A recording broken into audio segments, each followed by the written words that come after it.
Amina was not just any girl. She was the daughter of poor yam farmers from Nenjini village, where goats outnumbered humans and the biggest excitement was market day. But Amina had dreams that were bigger than her village. She had watched too many buses drive by, carrying people who left the village with nothing but came back during Christmas with sunglasses, shiny shoes, and stories of the city. So one day, with her mother's blessings and her father's old raffia bag, she set off to the city to find life, as they said in the village. City life was hard.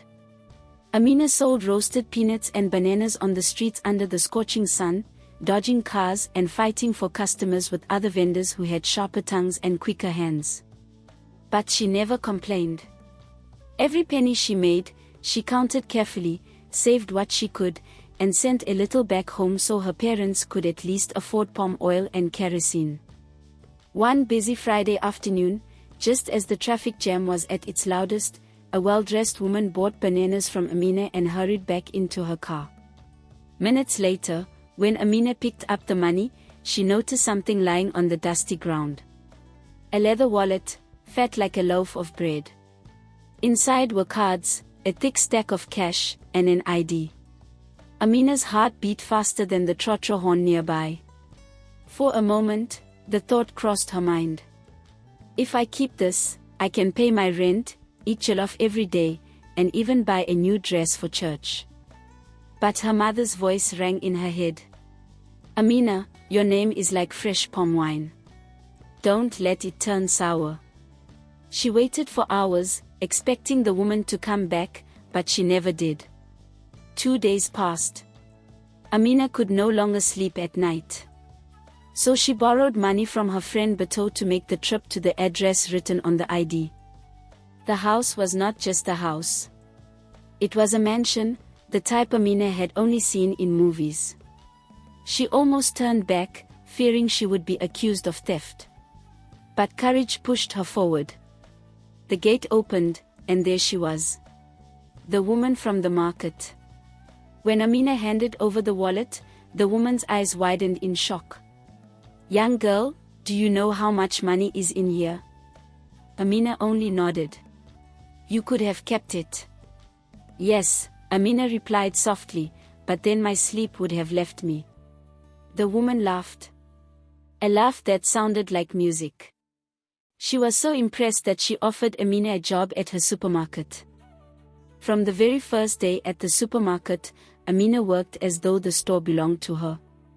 She dusted shelves before customers arrived, greeted everyone with warmth, and handled money with such care that even Madam Mensima, the owner, noticed. Within a month, she had memorized the names of the regular customers and even learned what some of them usually bought. One old man would come and say, "You already know what I want," and she would smile and fetch it before he finished speaking. Soon, something unusual began to happen. Sales records showed a steady rise, week after week. People would walk into the supermarket saying, "We came because that polite young girl is here." Some even said she reminded them of someone they loved, a daughter, a niece, a sister. Suppliers who once delayed deliveries suddenly became punctual. Some even offered discounts without being asked. Madam Mensima noticed and said one evening as they were closing the shop, "Amina, since you came, this place has changed. You are like rain after a long dry season." But not everyone celebrated. Kobi, the store supervisor, who had been there for 5 years, didn't like how Madam Mensima praised Amina so openly. He started whispering to the other staff, "Be careful. She is pretending to be nice, but soon she will take all our jobs." The gossip grew into plots. One day, Kobi slipped money under a carton in the storeroom and told Madam Mensima that the money was missing. "Check Amina's bag," he suggested with a smirk. But when they checked the CCTV cameras, it was Kobi himself who was caught hiding the money. He was suspended, but this only deepened the envy of others. On another occasion, a jealous cashier deliberately entered the wrong price into the system to make it look like Amina was shortchanging customers. But a customer, an elderly man, spoke up. This girl is the only one I trust here. She gave me the correct change. Madam Mensima laughed and said, next time you plot against Amina, make sure the ancestors are not watching. Meanwhile, back in Nenjini, Mina's parents began to notice strange blessings too. Their farm, which had been producing barely enough to feed them, suddenly yielded abundant crops. Neighbors were astonished. What fertilizer are you using? We are only using the prayers of our daughter, her father replied with a grin. Goats that had been sick grew healthy, and the family's small hut became a gathering place where villagers came to seek advice. Some even swore that whenever Amina sent money home, the amount seemed to multiply in their hands. Her parents never boasted but always said, if you raise a child well, she will feed you with blessings you cannot buy. Kwame, Madam Mensima's younger brother, had not planned to fall in love. He was a widower who had locked away his heart after losing his wife 5 years earlier. But when he first saw Amina, something stirred inside him. She was not just beautiful, there was a peace about her that felt like shade on a hot afternoon. At first, he found excuses to see her. Oh, I came to help with inventory, he'd say, though everyone knew he owned no calculator and had no business counting anything. Then he started bringing her small gifts. Books about business, a pair of comfortable shoes for standing all day, and once, a jar of honey with a note that said, for the sweet one who makes my sister's shop sweeter. Amina was cautious. She had seen men who promised heaven but delivered trouble. She prayed, she observed, and she asked wise questions before agreeing to a courtship. During their courtship, something extraordinary happened. Kwame's logistics business, which had been struggling, suddenly began to flourish. Big contracts came in. His trucks, which had been breaking down constantly, ran without issues. Even his drivers became more disciplined. Kwame, his sister teased, it looks like Amina is not just blessing my shop. She is blessing your entire life. Kwame only smiled, secretly grateful that his second chance at love had come in the form of a humble banana seller. Word about Amina spread like Harmattan fire. People said she was not just lucky. She was a carrier of blessings. Customers started coming not only for groceries but for advice. Amina, should I invest in this poultry farm?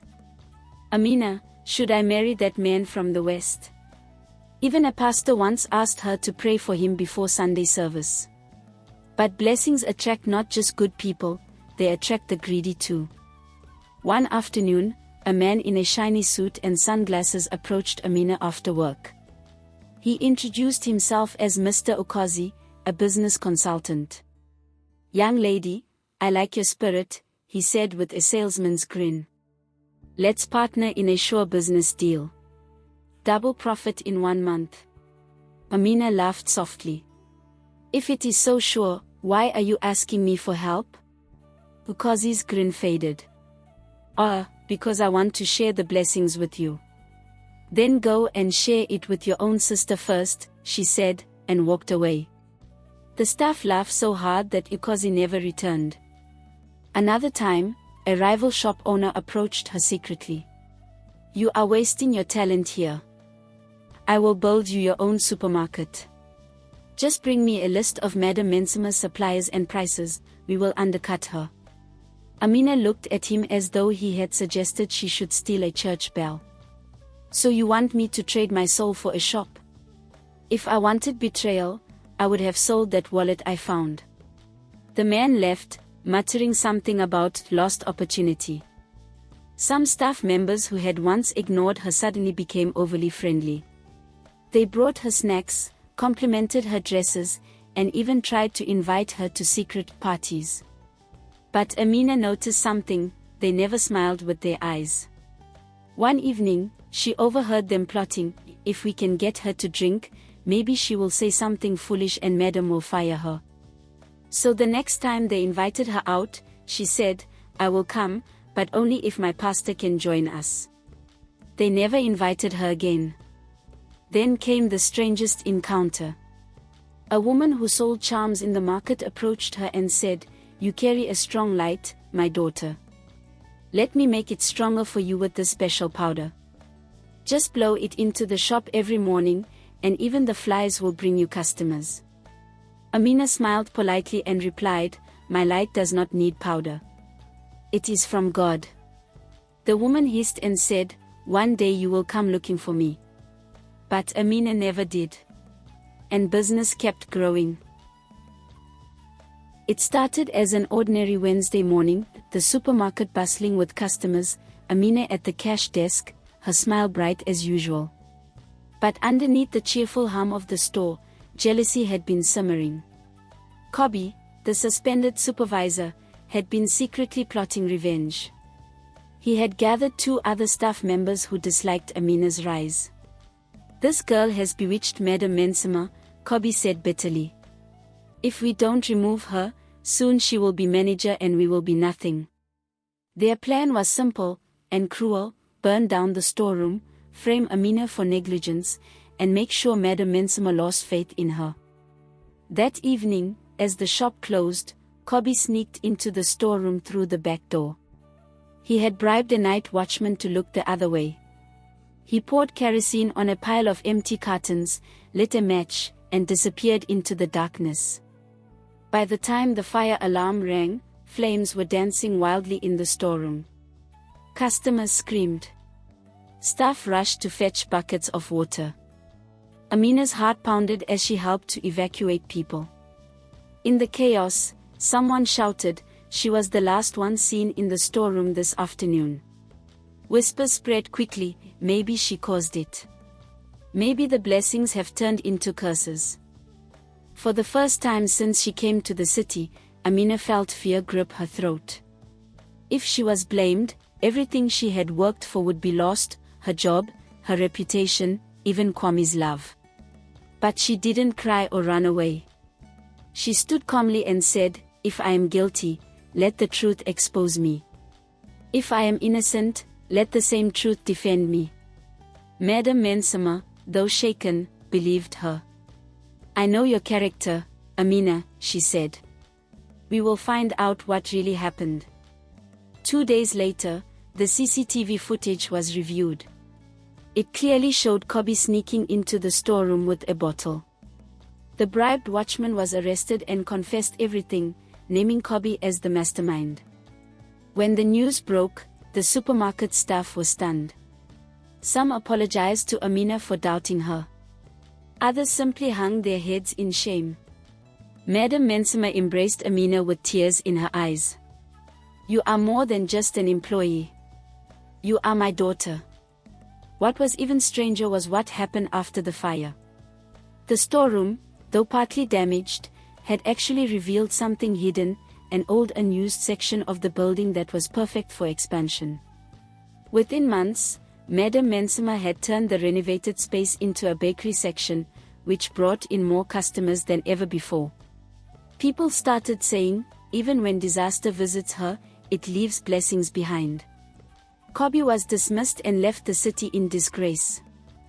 Months passed after the fire incident, and life seemed to bloom like a mango tree in rainy season. Amina's courage and honesty had earned her a permanent place in Madame Mensima's heart. The woman trusted her so much that she handed her full control of the new bakery section, which quickly became the pride of the supermarket. Customers traveled from other towns just to taste the fresh bread, and everyone said the bread tasted like kindness. But the biggest transformation was happening outside the supermarket. In Kwami's heart. Kwami could no longer hide his feelings. One evening, as the golden sun sank behind the city skyline, he asked Amina to take a walk with him. "I know life has tested you," he said, "but I believe those tests were preparing you for this moment." He paused, pulled out a small wooden box, and opened it to reveal a simple gold ring. "Amina, I don't just want to be a man who admires you from afar. I want to walk beside you, through market days and harvest seasons, through sunshine and harmattan. Will you allow me to court you properly?" Amina, who had once feared love would distract her from her dreams, felt peace wash over her. Yes, Kwame. But let us honor God and take our time. Their courtship was beautiful and dignified. They spent weekends visiting orphanages, helping the less privileged, and even sponsoring the education of a few street children. Amina had not forgotten what it felt like to struggle, and she used every opportunity to lift others up. When Kwame finally proposed marriage, the entire village of Nenjini was invited. The wedding was a sight to behold. Palm fronds decorated the village square, drummers played until their hands ached, and even the goats bleated as though joining the chorus. Amina's parents stood proudly, tears in their eyes. "Our daughter left here with only a raffia bag," her mother whispered, "but look how she returns, with blessings so big they overflow." Madam Mensima danced so hard that the women teased her, saying, "Madam, you dance like someone who just found a second wallet." Married life did not slow Amina down. Together with Kwame, she helped expand the supermarket into a chain of stores. Interestingly, every new store they opened thrived, even in places where businesses had previously failed. People began to say, "If Amina steps into your life, prepare for increase." Amina's story inspired a generation of young girls who once thought their destiny was limited to street vending. She became a symbol of hope, showing that integrity, hard work, and faith could turn anyone's life around. One evening, as Amina sat on the veranda of her new home, watching the sunset with Kwame by her side, she said softly, "Life tried to test me with poverty, with temptation, with betrayal, but at every turn, God turned those tests into testimonies. Perhaps the gift I carry is not just for me. It is for everyone willing to live truthfully, work hard, and keep a clean heart." Kwame smiled and replied, "Then keep shining, my love. The world needs more people like you." And under the fading orange sky, Amina whispered a prayer, not for more blessings, but for the wisdom to use them well. A pure heart is the richest inheritance you can carry. Honesty may look costly at first, but it opens doors that money cannot unlock. True prosperity is not just about what you gain, but about the lives you transform along the way. What is your takeaway from this story? Share in the comments. And don't forget to like and subscribe for more inspirational stories.